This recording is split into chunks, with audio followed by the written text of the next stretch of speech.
అండి. హలో. ఎలా ఉంది కెరీరు అని అడగక్కర్లేదు మిమ్మల్ని. ఎంత స్పీడ్‌గా ఉంది అని అడగక్కర్లేదు. ఎంత బిజీగా ఉన్నారు అని అడగక్కర్లేదు. ఎందుకంటే శ్రీలీల అంటేనే బిజీగా ఉంటుంది. Thank you. Thank you. పెళ్లి సందడి రోజుల నుంచి ఇప్పటి వరకు కెరీర్ ఒక గ్రాఫ్‌లో చూసుకుంటే చాలా దూరం వచ్చేసినట్టు అనిపిస్తుందా? ఏమో అండి, నాకైతే రోజు షూటింగ్కి వెళ్తున్నా, వర్కింగ్ ఆన్ సంథింగ్, నాకు నచ్చిన పని చేస్తున్నా, నాకు అదే మైండ్ సెట్. అది దూరం దగ్గర అది నాకు తెలీదు. అలా ఈ ఏజ్‌లో అమ్మాయిలకి చిన్న చిన్న ఇవి ఉంటాయి కదా, అవన్నీ మిస్ అవుతున్నా అన్న ఫీలింగ్ ఉంటుందా ఎప్పుడైనా? కొన్నిసార్లు. కానీ మనం ఏం చేసినా ఏదో ఒకటి you have to let go of. So ఇది నా కాన్షియస్ డెసిషన్. నేను కొన్ని ఇంకా సహజమే కదండి, ఇట్స్ నార్మల్. సో ఎవరైనా మనం ఏదో ఒకటి అనుకున్నప్పుడు కొన్ని వదిలేసుకోవాలి, అది పర్లేదు, ఇట్స్ ఫైన్, నో ప్రాబ్లం. సినిమాలు చేసుకుంటూనే వెళ్ళిపోతుంటారా? మధ్య మధ్యలో ఆగి ఇప్పటివరకు ఏం చేశాను, నాకు అవి ఎంతవరకు హెల్ప్ అయ్యాయి అన్నది ఏదైనా చూసుకుంటుంటారా? ఆబ్వియస్లీ అవి ఉంటాయండి. అందుకే ఇప్పుడు యాక్చువల్లీ మా జాతర సినిమా కూడా హ్యాడ్ టు రిలీజ్ ఎప్పుడు సంక్రాంతికి రావాల్సింది. దాని తర్వాత హీరో గారి ఇంజరీ వల్ల, చాలా కారణాల వల్ల అప్పుడు డిలే అయింది. బట్ అఫ్ కోర్స్ అండి, నేను అంటే ఆబ్వియస్లీ నాకేంటంటే ఏదో సడన్గా వచ్చేసి I didn't have it all like figured out. అంటే నాకు ఇంకా కరెక్ట్గా ఈ టైంకి మనం ఇచ్చేయాలని ఏది లేదు. ఇంకా నేను కూడా కొత్తగా తెలుసుకొని, ఓ ఇచ్చేస్తే కరెక్ట్, ఇది చేస్తే మేబీ కరెక్ట్ కాదేమో, ఇలాంటివి చేయాలి, ఇలాంటివన్నీ అవి వెళ్ళే కొద్దీ తెలుస్తాయి మనకి. సో నాకు కూడా but audience have been there with me. వాళ్ళు కూడా అలా నాతో, మేమందరం కలిసి ఒక చిన్న క్రూజ్లో ఉన్నాం, ఏం చేయాలి అని అలాగా. కానీ ఈ ఏజ్లో ఇబ్బంది ఏంటంటే, మీలాంటి అమ్మాయిలకి స్ట్రాంగ్ ఉమెన్ క్యారెక్టర్స్ రాయడం చాలా కష్టం. అలాగని రెగ్యులర్ క్యారెక్టర్లు చేస్తే అదేంటి ఈ అమ్మాయి ఏంటి రెగ్యులర్ క్యారెక్టర్లు చేస్తుంది అనేస్తారు, చాలా ఈజీగా అనేస్తారు. ఈ రెండింటిని ఎలా బ్యాలెన్స్ చేసుకోగలుగుతున్నారు? నాకు ఇప్పటి వరకు నేను చేసింది ఇట్స్ బిన్ కమర్షియల్ అమ్మాయి క్యారెక్టర్స్. అలా కొంచెం డిఫరెంట్గా చేసింది భగవంత్ కేసరి. దాని తర్వాత అండ్ ఇట్స్ డిఫరెంట్, అందుకే డిఫరెంట్ లాంగ్వేజెస్ కూడా ట్రై చేస్తున్నాను వేరే క్యారెక్టర్స్ కోసం. అండ్ మాస్ జాతరలో అయితే కంప్లీట్గా ఒక విలేజ్ గర్ల్ క్యారెక్టర్, అలాంటిది నేను చేయలేదు. సో ఇది నాకు కొత్తగా అనిపించింది, నాకు నచ్చింది. సో అలాగా I'm trying new things out. వేరే భాషలో చేస్తున్నారు కదా, ఆ సెట్కి వెళ్ళగానే తెలుగు భాష, తెలుగు పీపుల్ మిస్ అవుతున్నామో అన్న ఫీలింగ్ వస్తుంటుంది. అది తెలుగుదనం అనేది మనలో ఉంటుంది కదండి. సో మనం ఎక్కడికి వెళ్ళినా వాళ్ళు అలా చేసిస్తాం మనం. సో ఇట్స్ అలా నాకు, నేను ఎక్కడున్నా అమ్మ నాతోనే ఉంటుంది. So for me home is home. అమ్మ ఎక్కడుంటే అదే నాకు ఇల్లు. సో వచ్చిన వెంటనే మా టీంలో వాళ్ళందరూ తెలుగే మాట్లాడతారు. సో ఇంకా మనం అక్కడికి వెళ్ళినా వాళ్ళకి మనం భాష నేర్పించి వచ్చేస్తుంటాం అంతే. మామూలుగా హీరోలకి చాలా గ్యాంగ్ ఉంటుంది, మేనేజర్లు ఉంటారు, కథలు విని ఎక్కడో ఒక చోట ఫిల్టర్ చేసి హీరో వరకు వెళ్తుంటాయి. మీకు అలాంటి ఏదైనా సిస్టమ్ ఏమైనా ఉందా? లేదండి, ఇప్పటి వరకు అయితే అలా ఏం లేదు. ప్రతి కథ మీరే వింటారు? అమ్మ నేను కలిసి వి టేక్ దట్ డెసిషన్. మా టీం ఎలాగో ఉన్నారు, మేనేజర్స్ ఆర్ దేర్. సో అదొక కలెక్టివ్ డెసిషన్ లా తీసుకుంటాం అంతే. మొత్తం స్క్రిప్ట్ అంతా వింటారండి? వినాలి కదండి. లేదంటే మీ క్యారెక్టర్ వరకు? అంటే ఇది వరకు అయితే కొన్నిసార్లు కొంతమంది చెప్పేవాళ్ళు కాదండి. అంటే మేము స్టార్ట్ చేసినప్పుడైతే ఇట్ వాజ్ అంటే ఇప్పుడు at least I can ask for it. And నేను కొన్ని నాకు ఇలా ఉంటే ఇంకా బెటరు ఇలాంటివి నేను చెప్పగలుగుతున్నా. కానీ ముందు ఆబ్వియస్లీ అలా కాదు. సో ముందు కంప్లీట్ స్టోరీ కూడా చెప్పేవారు కాదు. కానీ అది పర్లేదు, అది మనం టైం అయ్యే కొద్దీ నేను కూడా అర్హత పెంచుకోవాలి. I need to earn that space for that. So అలాగా. కానీ ఒక పెద్ద హీరో సినిమా వస్తుంది, ఒక పెద్ద డైరెక్టర్ వచ్చి మీకు కథ చెప్తానంటారు, ఒక పెద్ద బ్యానర్ మీకోసం, మీ కాల్ షీట్ల కోసం వెయిట్ చేస్తుంటారు. వీళ్ళందరికీ నో చెప్పడం చాలా కష్టం కదా. అంటే మీకు నచ్చకపోతే, ఒకవేళ నచ్చకపోతే నాకు అంటే ఇది వరకు అలా కొంచెం మొహమాటం పడేదాన్ని. నాకు నో చెప్పడం వచ్చేది కాదు. కానీ నాకు ఎప్పుడు అలా ఆ అవసరం కూడా రాలేదు. సో నేనేం చేసినా నాకు నచ్చే చేశాను. నాకు ఏది ఇబ్బందిగా not too much, nothing like that. So ఈ మధ్యకాలం రిజెక్ట్ చేసిన స్క్రిప్ట్లు ఎక్కువ ఉన్నాయంట కదా మీరు? నేను రిజెక్ట్ చేయడం అంటే కొన్ని నాకు ఇప్పుడు నాకు ఇది వద్దు అనుకోవడం ఒకటి, దాని తర్వాత కొన్ని మరీ డేట్స్ ప్రాబ్లం రాకుండా ఉండాలని. సో అలా I said no to few. కానీ మీ డేట్లు మేనేజ్ చేయడం చాలా కష్టం. ఈ సినిమాలు డేట్లు మేనేజ్ చేయడం ఎవరో మీ మేనేజర్ కానీ వాళ్ళు చాలా కష్టపడుతుంటారు మీ డేట్ల కోసం. మామూలుగా మాస్ అనే దానికి చాలా చాలా డెఫినేషన్స్ ఉంటాయి. మీరిచ్చే డెఫినేషన్ ఏంటి మాస్ అనే దానికి? మాస్ అనేది నా ప్రకారం ఒక యాటిట్యూడ్ అని, ఒక కాన్ఫిడెన్స్ అది. సో జనాలు మామూలుగా ప్రతి మనిషిలో ఒక మాస్ అంటే అది ఒక మనిషి ఒక యాటిట్యూడ్లో ఉండడం, వాళ్ళు ఏ సిచ్యువేషన్లో ఉన్నా ఒక యాటిట్యూడ్ పాయింట్ ఆఫ్ వ్యూ నుంచి ఆలోచించడం in a good way. You know వాళ్ళకి అది మాస్, ఒక కాన్ఫిడెన్స్ అది.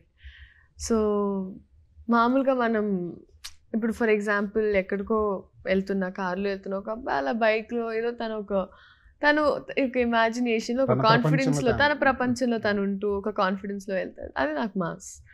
సో అది నేను అనుకోవడం అందరిలో ఉంటుంది. కొంతమంది మనం కొంచెం మొహమాటం పడతాము, కొంతమంది మొహమాటం పడరు. బట్ నాకు నచ్చుద్ది, ఐ లైక్ ఇట్. మన లెక్కల ప్రకారం అంటే మన సినిమా భాష ప్రకారం మాస్ అంటే థియేటర్లో మంచి విజిల్ మూమెంట్, పేపర్లు విసిరడం, ఏదైనా మంచి మూమెంట్ వచ్చినప్పుడు లేచి అసలు ఎంజాయ్ చేయడం. శ్రీలీల అలా ఎంజాయ్ చేస్తుంది. అమ్మో ఖచ్చితంగా ఫుల్లీ నాకేమైనా నచ్చితే నాకు అది it's very visible. I'm very expressive with that. So నాకు భలే ఇష్టం అండి. నేను ఇంకా ఇన్ఫ్యాక్ట్ యాక్చువల్లీ ఫస్ట్ టైం నా ఫోన్ కేస్లో ఉండేది ఒక పేపర్ ముక్ ఉండేది. ఆ పేపర్ ముక్ ఏంటంటే ఫస్ట్ టైం తెలిసందలి అప్పుడు పాట వచ్చినప్పుడు దొరికింది. వాజ్ దట్ టైం లైక్ అందరికీ చాలా నచ్చింది. సో ఆ టైంలో ఒక విసిరేసిన పేపర్ ఏదైతే, అండ్ ఐ వాజ్ దేర్. ఇది నా ఫస్ట్ టైం నాకు లైక్ ఈ ఎక్స్పీరియన్స్ చేయడం. అండ్ సో ఆ పేపర్ ముక్క ఒక చేతిలో పడితే అది పెట్టుకున్నా. అది నాకు అదొక మెమరీ నాకు. సో నాకు విపరీతంగా ఇష్టం.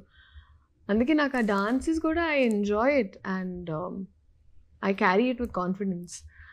నాకు ఇంకా జనాలు ఏమన్నా I feel like they are liking that.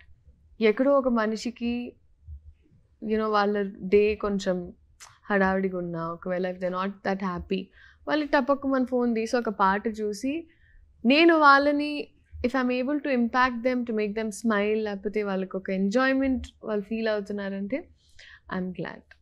మీరు థియేటర్లో బాగా ఎంజాయ్ చేసిన సినిమా ఏంటండి? మీ మాస్ మూమెంట్?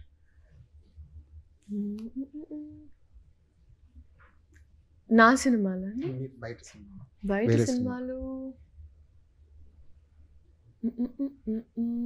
చాలా సినిమాలు. ఇప్పుడు మీరు సడన్గా చెప్పేటప్పటికి కన్ఫ్యూజన్లో ఉన్నాను నేను కూడా. చాలా సినిమాలు ఉన్నాయండి.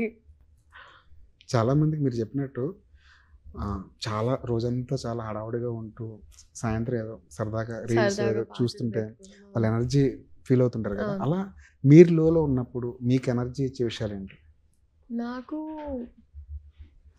పాటలు వింటానండి. నాకు పాటలు వినడం చాలా ఇష్టం. ఐ మీన్ నాకు మాస్ ఇమేజ్ ఉంది కానీ but I like melody a lot. నాకు పాత పాటలు వినడం చాలా ఇష్టం. పాత పాటలు అంటే ఘంటసాల గారు, ఎల్ఆర్ఈశ్వరి, ఇలాంటి శుభ్రంగా మా తాతయ్య నేనైతే కూర్చొని తెలిసిందిలే వింటాం. దాని తర్వాత మధురం ఈ సమయం వింటాం. దాని తర్వాత ఇంకా ముందు వెనకాల పొద్దున్న లేచేటప్పుడు లేచింది మహిళా లోకం అని మా ఇంట్లో మేము అలా ఏవో చేస్తూ ఉంటాం. We have that. మీ తాతయ్య గారు మీతో పాటలు పాడించుకుంటుంటారా? తాతయ్య పద్యాలు బాగా చెప్పేవారు ఆయన. Like he still does that. ఆయనకి చాలా ఇష్టం. ఇప్పుడు కూడా తాతయ్య చెప్తూ ఉంటారు. సో మా అమ్మకి నేర్పించారు. సో నా చేత కూడా టైంలో చెప్పించేవారు. సో ఆయనకి బాగా ఇష్టం. సో ఆయనకి ఆర్ట్స్ ఇవన్నీ చాలా ఇష్టం. మీ గ్రోత్ చూస్తుంటే ఆయనకి ఏమనిపిస్తుంది? ఎప్పుడైనా మాట్లాడుకుంటుంటారా ఈ విషయాలు? ఆ! అంటే they enjoy it, they very happy. ఎందుకంటే నాకు ఫస్ట్‌లో నేను ఆలోచించినప్పుడు నాకు ఎక్కడో కొంచెం అయ్యో! ఇది చేయొచ్చా? చేయకూడదా? ఏంటో ఇలాంటి 100 క్వెషన్స్ నాకు ఉండింది. ఎందుకంటే ఇంట్లో నుంచి నేను ఒకదాన్నే ఫస్ట్ టైం. సో, అప్పుడు తాతయ్య ఏమన్నారంటే ఇంకా నీలో ఉందంటే ఇట్స్ అంటే multiple times it's a calling. నువ్వు సినిమాలు సెలెక్ట్ చేయలేదమ్మా, సినిమా నేను సెలెక్ట్ చేసుకుంది. So try it out testing waters అని. ఇంకా దాని తర్వాత దే వర్ వెరీ హ్యాపీ. చదువు కంప్లీట్ చేయాలి అని ఇప్పుడు కంప్లీట్ చేశాను కాబట్టి హ్యాపీ. కానీ అది చాలా టఫ్ టాస్క్ కదా! ఇంత బిజీగా ఉండి కూడా మీరు స్టడీస్ మీద ఫోకస్ తగ్గించలేదు. లేదు దాన్ని అది కొంచెం మొండితనం ఉండాలండి. దానికి కొంచెం మొండితనం ఉండాలి. అండ్ ఆ టైంలో I was also to be very frank, నేను అప్పుడు I was doing commercial films and దాంట్లో I had my set of days. ఇప్పుడు ఫైట్స్ అప్పుడు మాకు లైక్ అలా ఆలోచించి ఒక క్యారెక్టర్లో ఉండేది కాదు. సో దానివల్ల అది అలా జరిగిపోయింది. నేను నా బుక్స్ తీసుకెళ్ళేదాన్ని నాతో, it was all set properly. Already star అయిపోయావు కదా, ఇంకా ఎందుకు పుస్తకాలు? చాలా మంది అన్నారు. But that's confidence that I want to create for my self. ఇది నేను చేయలేకపోయాను, ఆ టైంలో అది చేయాల్సిందే, చేయలేదు అని తర్వాత ఫీల్ అవ్వలేను. అండ్ బహుశా ఇప్పుడు నేను ఒక 5 ఏళ్ళ తర్వాత మళ్ళీ చదువుకోమంటే అది ఆ టైం, ఆ రిథమ్, మొమెంటం బ్రేక్ అయితే ఇంకా కష్టం. సో అదే ఫ్లోలో అది అయిపోవాలి. అండ్ నాకు చాలా క్లారిటీ ఉండిందండి. I wanted to be a doctor. నాకేంటంటే సరే ఇప్పుడు ఏదో ఒక డిగ్రీ చేసేయాలని, ఏదో ఒక డిగ్రీ చేస్తే పర్లేదు అనేది కాదు. I wasn't ready for that. And నాకు ఒకటి నచ్చకపోతే అది నా బుర్రలోకి ఎక్కదు. So I wanted to. సెట్‌కి కూడా పుస్తకాలు తీసుకొచ్చారు? సెట్‌కి పుస్తకాలు తీసుకెళ్లేదాన్ని. పాపం ఒక్కొక్కరికి ఒక్కొక్క రోజు నేను ఒక్కొక్క టాపిక్ ఒక్కొక్కరు నేర్పించేదాన్ని. అసలు మీ పేగులకి ఏమవుతున్నాయో తెలుసా అంటే, అమ్మా నువ్వు వెళ్ళిపో ఇక్కడి నుంచి, నువ్వు మాకు నేర్పిస్తావు అంటే, మీకు నేర్పిస్తున్నా గుర్తొస్తుందండి ప్లీజ్ అని. బట్ ఆ వేలో people have been very kind to me. నాకు దేవ్ రియలీ బిన్ దేర్. రేపు సినిమా రిలీజ్ అంటే ఎక్కువ టెన్షన్ ఉంటుందా? రేపు ఎగ్జామ్ అంటే ఎక్కువ టెన్షన్ ఉంటుందా? రేపు ఎగ్జామ్ అంటే ప్యాక్ అయిపోతుంటుందండి. రేపు ఎగ్జామ్ అన్నప్పుడు నాకు సార్ యాంగ్జైటీ. ఎగ్జామ్స్ అప్పుడు చాలా భయపడతాను. లైక్ చాలా తింటూ ఉంటాను. అండ్ గుళ్ళకి వెళ్ళి దండం పెట్టుకోవడం, ఇలాంటి సెంటిమెంట్లు ఏమైనా ఉన్నాయా ఎగ్జామ్ రోజు? ఎందుకు ఉండవండి, మన ఇళ్ళల్లో ఎందుకు ఉండకుండా ఉంటాయి. అలాంటివి ఉంటాయి. మనకి ఒక సినిమా రిలీజ్ అన్నప్పుడు కూడా ఉంటాయి కదండి, బాగా జరగాలి అలాంటివి. పెళ్లి సందడి సినిమా రిలీజ్ రోజున మీ పరిస్థితి, మీరు ఎలా ఉన్నారు ఆ రోజున? పెళ్లి సందడి రిలీజ్ డే. మంచి క్వశ్చన్ అడిగారు. పెళ్లి సందడి రిలీజ్ అయినప్పుడు నాకు గుర్తుంది.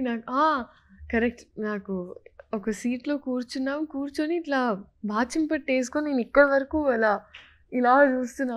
ఏమవుతుందంటే ఆ ఫస్ట్ టైం అర్థం కాదు మనం చూసుకోవాలా, లేకపోతే నాకు గుర్తుంది దాంట్లో ఇంట్రొడక్షన్ ఫస్ట్ వచ్చి చంద్రముఖిలాగా అనిపిస్తాను నేను. అంటే అబ్బాయిని అడుగుతాను, నీకు ఎలాంటి అమ్మాయి కావాలి అంటే, కొంచెం ఇలా ఉండాలి అలా ఉండాలి అంటే ఫ్రెండ్ ఆలోచించి చంద్రముఖి కనిపిస్తుంది. సో అప్పటికి వాళ్ళందరూ అది నా ఇంట్రొడక్షన్ అనుకున్నారు. సో అందరూ రియాక్ట్ అవ్వడం. సో ఆ టైంలో భలే కోరికగా చూస్తుంటాం జనాల్ని. అంటే మనం చెప్పిన దానికి పండిందా, వాళ్ళ మొహం మీద మనం ఎక్స్ప్రెస్ చేస్తుంది కనిపిస్తుందా, ఇలాంటివి భలే ఉంటాయి. సో నేను అలా ఫుల్ టైం ఇట్లా చూస్తున్నాను. వాళ్ళ ఎక్స్ప్రెషన్స్. రాఘవేంద్ర గారు ఎప్పుడైనా కనిపిస్తే ఏమంటుంటారు అంటే, అమ్ములు ఆయన school, I'm his product only. But I'm so grateful అండి, సో గ్రేట్ఫుల్. ఎందుకంటే ఇప్పటికీ కూడా ఎన్ని సినిమాలైనా ఒక మంచి సినిమా చేసినప్పుడు, అమ్మ అది మంచి సినిమా బాగుంటుంది, ఆర్ విషెస్ ఒక రిలీజ్ ఉన్నప్పుడు సెంటిమెంట్గా మీరు ఒకసారి సెట్కి రండి అన్నప్పుడు ఆయన సెట్కి వస్తారు. ఆయన ఇట్ వాజ్ నైస్. అంటే ప్రతి సినిమా సెట్కి వస్తుంటారు మీరు పిలిస్తే? అంటే పాపం ఆయనకి సెంటిమెంట్గా మారిపోయింది. ఎప్పుడు ఆయనకి వీలైతే. అనుకూలంగా ఆయన పాపం. బట్ అలా ఓపిక ఉంటుందండి, చాలా ఓపిక. మాస్ జాతర అన్న టైటిల్ రవితేజ గారికి తప్ప ఇంకెవరికి సెట్ అవ్వదు. ట్రూ. మీరు కూడా జాయింట్ అయ్యారు కాబట్టి ఇంకొంచెం మాసీగా ఉంటుంది సినిమా. థియేటర్లో మాసీ మూమెంట్స్ ఈ సినిమాలో ఎలా ఉండబోతున్నాయి టైటిల్ తగ్గట్టు? ఎందుకంటే ఒక జాతర బ్యాక్గ్రౌండ్ జరుగుతుందండి సినిమా. అండ్ దాంతోపాటు ఐ థింక్ గుడ్ ఎలివేషన్స్ ఇవన్నీ ఇంకా న్యాచురల్గా అవి ఉన్నాయి. హై పాయింట్స్ ఉన్నాయండి సినిమాలో, సీన్స్ ప్రకారంగా, ఎలివేషన్ ప్రకారంగా కూడా. అండ్ ఈవెన్ విత్ సర్టన్, అది ఎంత రివీల్ చేయొచ్చో ఎంత రివీల్ చేయకూడదు, డైరెక్టర్ నన్ను అలా జిప్ వేసి లాక్ చేసి, but you can expect proper ఒక టైటిల్ జస్టిఫై అయ్యేటట్టు కాంటెంట్ అయితే ఉందండి. అండ్ ఇవాళే ఒకరు చూసి నాకు ఫోన్ చేశారు. So they have a good impression. Cinema మొత్తం చూసిన తర్వాత ఇదంతా మందే ఇదంతా అన్నది క్యాప్షన్. ఈడియట్ సినిమాలో రవితేజ గారి డైలాగ్. ఈడియట్ మూమెంట్స్ ఏమైనా గుర్తొచ్చినాయండి నాకు సినిమా చేస్తున్నప్పుడు? అంటే క్యారెక్టర్ వైజ్ చాలా డిఫరెంట్ ఉందండి. కానీ టు మేరా లవర్ నుంచి ఆ పాట అయితే తీసుకున్నాం. సో కానీ క్యారెక్టర్ వైజ్ చాలా డిఫరెంట్ అండి, సంబంధం లేదు అసలు. మీరు పల్లెటూరు అమ్మాయిగా కనిపిస్తున్నారు. ఆ స్లాంగ్ ఏదైనా మారిందా? శ్రీకాకుళం స్లాంగ్ కొంచెం కష్టం కదా శ్రీకాకుళం స్లాంగ్. భలే ఉంది కానీ చాలా బాగుంది, చాలా బాగుంది. భలే ఎంజాయ్ చేశాను నేనైతే.